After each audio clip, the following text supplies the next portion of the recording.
ค่ะกราบสวัสดีFCทางช่องของสงกรานต์นะคะมื้อนี้จะมีแนวทางตำลาวของเตี้ยนผาสุกนะคะเซียนผาสุกเมื่อคืนนี้วันที่29กรกฎาคม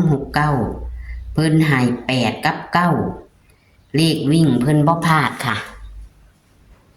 เข้าที่8เลยค่ะพี่น้องวิ่ง8กับ9เท่ากันนะคะก็เลยออก80คือเก่าเนาะค่ะพี่น้องแต่จับคู่เพิ่นบ่เข้านะคะเอามื้อนี้วันที่30กรกฎาคม69เพิ่นจะให้เป็นตัวใดนะคะเพิ่นจะแก้มือให้เป็นตัวใดเฮามาไปรับชมรับฟังกันได้เลยค่ะ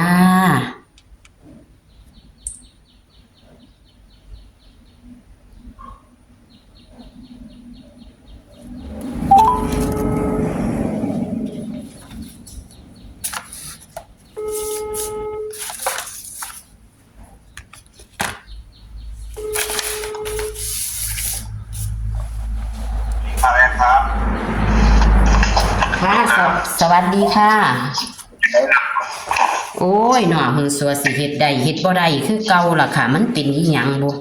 ตาคันเฮาฟังเสียงเข้าใจอยู่กับเฮากับบันทึกเอาค่ะบันทึกเอาตัวเลขกันล่ะมันก็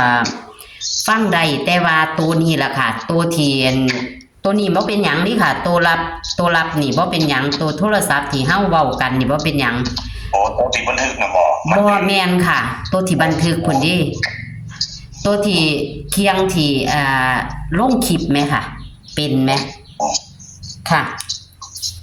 คือมันเด้งออกตัวนั้นวันเถอดมันก็เลยมันเนมเต็มมันคือมันลดก็ว่าแม่นล่ะเนาะแม่นแต่ว่าบ่ได้เฮ็ดหลายดิค่ะบ่ได้ถ่ายไว้หลายดิถ่ายไว้ทีละ2คลิปมันก็เป็ดมันก็เต็มมันแนวนี้มันสิได้ถ่ายทีละคลิปแล้วออกไหมค่ะเราออกแล้วจังมาถ่ายใหม่แม่มันสิถ่ายไว้ทีละ2คลิปบ่ได้เลยเดี๋ยวนี้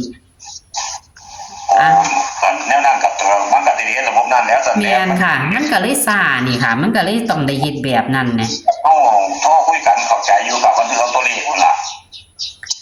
ค่ะแต่ว่าอันบัดนี้ก็คือได้เอาออกหมดแม่ค่ะวังหันแหมอ๋อได้เอาออกหมดเลยบันทึกใหม่ได้บัดนี้เอาจังซี่ผมสิบ่แยกหรอกผมมันวิเคราะห์ค่อนข้างแล้วมันสิเฮ็ดให้ FC เพิ่นสับสนเพราะว่าเลขแปลนเลขมาลูกแปลนแต่ละงวดมันมาแนวนั้นแล้วก็สิมาแยกออกแนวนี้ FC เพิ่นก็สิสับสนผมก็รู้ดีเอาแปลนเก่าเด้อพอแยกกระดานที่เพิ่นก็สิเก่าแปลนเด้อค่ะเลขก็จำนวนเท่าเก่าแล้วผมย้าน FC เพิ่นงงเพราะว่ามันอยู่ดีๆก็คือจะมาเปลี่ยนแปลงไปนั่นนี่จังซี่นะครับแต่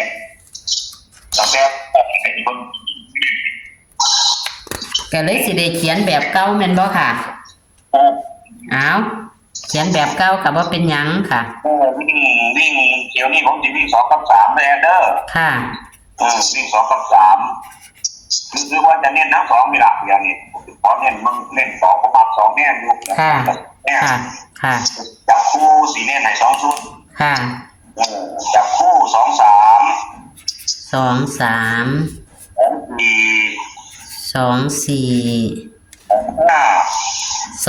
แม่นบ่ค่ะ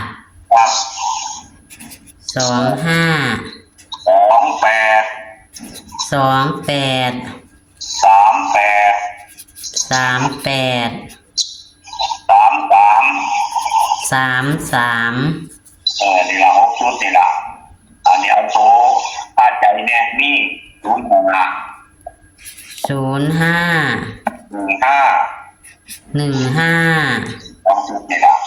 อันนี้ตัวกันเนาะค่ะครับตัวกันมันค่ะเรือศูนย์มันบนอย่างเงี้ยนะค่ะจริงๆนั่น0414นี่ผมก็ยังนั่นอยู่ได้เพราะว่ามันได้เอาเลขตัวอื่นมันก็ยังได้ตัวอื่นมาค่ะ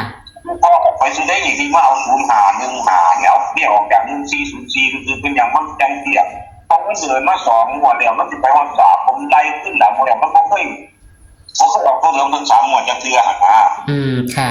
ฝากไปซื้อครับเพราะยังชอบตัวเดิมจ่ายครับโลก ค่ะ ถือว่าเป็นตัวการในสุนาในงานนี่แหละ ค่ะ โอ้เลข3 ตัวจาก2 ชุดเท่านั้นละ ค่ะ 3 ตัวนี่ก็423 423 23เนี่ยก็428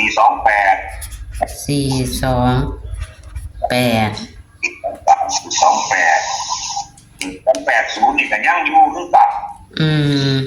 ของเพราะว่ามันบ่ทันหลุดเด้เลยวิ่งเขาเนาะ ค่ะ ก็เลยนักใจอยู่หั่นล่ะย่านมันบ่ออกย่านมันออกซ้ำตัวเดิมอีก ค่ะเพราะมันจะมาพ่อ3 งวดอยู่บ่ค่ะ เพราะว่าเลขก็เป็นไปได้ผลน้อยๆเนาะ จ้า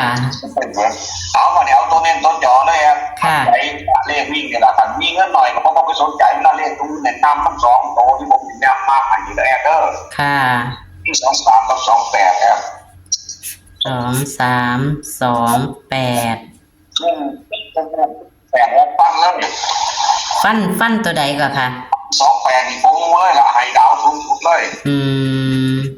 เน้นเลยแมันบ่ค่ะ ตอนนี้มี3 โตกับ428นี่ล่ะ ค่ะ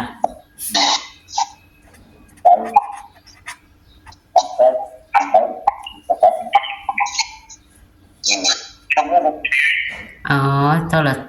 เสียงกับบ่ชัดคือกัน ทั้งหมดทั้งมวลตรงนี้แหละน้องลองพูดมึงดู ค่ะ แต่ให้เน้นหางเดียวเลยคือ28เนาะค่ะ ครับ แต่ว่าฉีดไว้2 หางแต่ตัวเน้นคือ28 ยอดสุดคนละตัวนี้เอาไป วิ่งเด้อค่ะ วิ่ง2 กับ 3 บนล่างเนาะค่ะ ครับ บนล่าง แล้วก็เน้นที่2เนาะค่ะ เนี่ย จับ 2 จับคู่23 24 25 28 38 33 ตัวกัน05 15 เน้นที่23 ส่วนเน้นคือ28เนาะค่ะ ดาวดินกูมู ค่ะเลข3 ตัว423 428กันเน้นที่428เนาะค่ะ ค่ะ ทั้งหมดทั้งมวลตรงนี้ล่ะผมบอกคุณแม่กับกันตาแล้วผมก็ว่าไปตามสูตรผมเนาะ ค่ะ บอกคุณแม่มีตัวเด่นในใจไว้เอามาเสียบได้2 กับ 3นี่ล่ะมีโอกาสถึงเลย ค่ะ ค่ะ วันเมื่อกี้ผมก็ว่าอยู่เนาะ8 กับ 9เนาะ ค่ะ เอามาเทียบใจมีโอกาสถึงผมก็ว่าอยู่ได้น้อยเนาะ ค่ะ ค่ะ ผมไปหากับไปจับ48มันก็บ่ได้แล้วมันมีศูนย์มาอยู่ทางท้ายซะ บ้านตัวเก่าเนาะค่ะ มันตำแหน่งที่เป็นเงินอยู่ล่ะมันออกน้ำมูอยู่จนมันออกมาแล้วเนี่ยนี่มันก็ถืออยู่มันถือบ่ได้เงินเนี่ยนี่น้อยเนาะ ค่ะ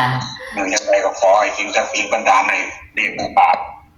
ยาเพื่อนใหญ่ๆเด้อให้อยู่ที่บันไดเป็นเจ้าเป็นแต่รักษาแล้วขอให้สิ่งศักดิ์สิทธิ์บันดาลให้เป็นจริงทั้งมวลตรงนี้เด้อคุณพ่อคุณแม่ขอให้ ค่ะ ทุกคนสวัสดีครับ ค่ะ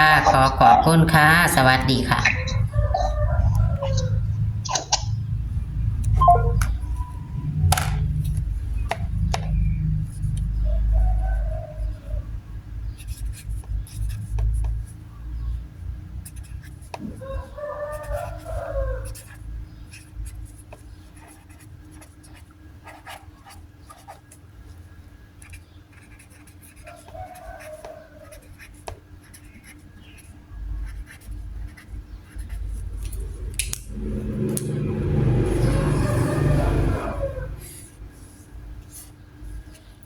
พี่น้อง